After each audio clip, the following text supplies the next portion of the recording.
తెలంగాణలో జరిగిన ఒక ఉదంతం మాత్రం ఆంధ్రాలో ఈ చైతన్యం ఎప్పుడొస్తుందా అనిపిస్తుంది. బానిస బ్రతుకులు బతకడం వల్ల ఆంధ్రాలో బ్రిటిషోడు అంతకుముందు ఉన్నటువంటి రాజుల కాలంలో నుంచి బ్రతకడం వల్ల కళ్ళ ఎదురుగుండా ఒక అరాచకం జరుగుతున్నా, కళ్ళ ఎదురుగుండా వాడు ఎదవ పని చేస్తున్నాడని తెలిసిన ఆ ఎదవ పనిలో మంచిగా సమర్థించుకునే దౌర్భాగ్యం పట్టింది మనకి. మంచిని మంచిగా చెడుని చెడుగా చేయకపోతే రాష్ట్రాన్ని బాగు చేయడం కష్టం. ఒకడు రౌడీజం చేస్తున్నాడని తెలుసు, ఒకడు వ్యాపారాన్ని చెడగొడుతున్నాడని తెలుసు, ఒకడు పరిశ్రమను చెడగొడుతున్నాడని తెలుసు, ఒకడు రచ్చ చేస్తున్నాడని తెలుసు, ఒకడు లంచం తింటున్నాడని తెలుసు, పని చేయట్లేదని తెలుసు. ఏం మాట్లాడడం, ఏ చైతన్యము లేదు. కార్పొరేటర్ సైతం అహంకారపూరితమైనటువంటి ధోరణితో ప్రవర్తించే ప్రదేశం మనకే. తెలంగాణలో ఎమ్మెల్యేలు కూడా వచ్చి జనం మధ్యలో కూర్చుంటారు. ఇక్కడ ఎమ్మెల్యే వెళ్ళడం ఓ రాజసం, ఓ కార్పొరేటర్ వెళ్ళడం ఒక రాజసం.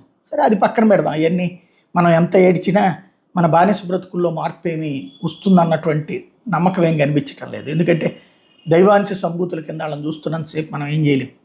అది పక్కన పెడితే ఒక బర్రెలు కాసేటటువంటి ఆవిడకి సంబంధించిన షెడ్డుని ఎమ్మెల్యే కూలిపిస్తే భూపాలపల్లి ఆ ప్రాంతంలో ఆమె ఆ ఎమ్మెల్యే క్యాంప్ ఆఫీస్లోకి తన బర్రెలు తీసుకుపోయి, నా షెడ్డు కట్టిస్తేనే నేను ఈ బర్రెలు తీసుకెళ్తాను, లేకపోతే ఏడాది మేపుకుంటానని చెప్పి.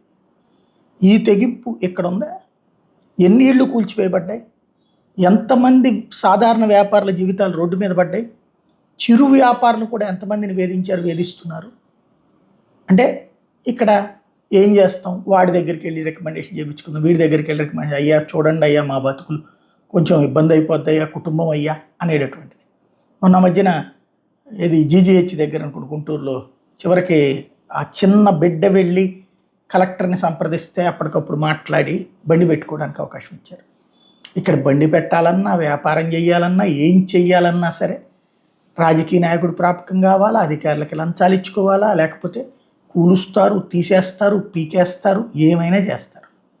అరే, పరిశ్రమలనే పట్టుకుని చితక బాధేస్తే పరిశ్రమలకు సంబంధించిన మరీ విచిత్రం ఏంటంటే, లారీడు బూడిదేమో ఇది థర్మల్ పవర్ స్టేషన్స్లో 5,000 6,000 ఉంటుందట.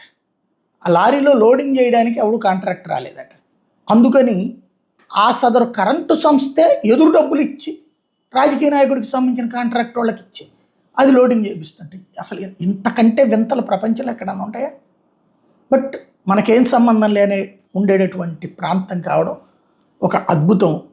ఆ తెగింపు ఇక్కడికి వచ్చిన రోజున పరిశ్రమలు అయ్యే ఉంటాయి. ఇప్పుడు హైదరాబాద్లో పరిశ్రమలు ఎవడు బీకుతాడు, హైదరాబాద్లో వ్యాపారాలు ఎవరు బీకుతాడు?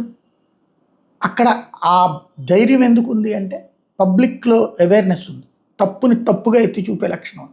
ఇక్కడ తప్పుని తప్పు చేసిన వాళ్ళని కాపాడుకునే దౌర్భాగ్యం.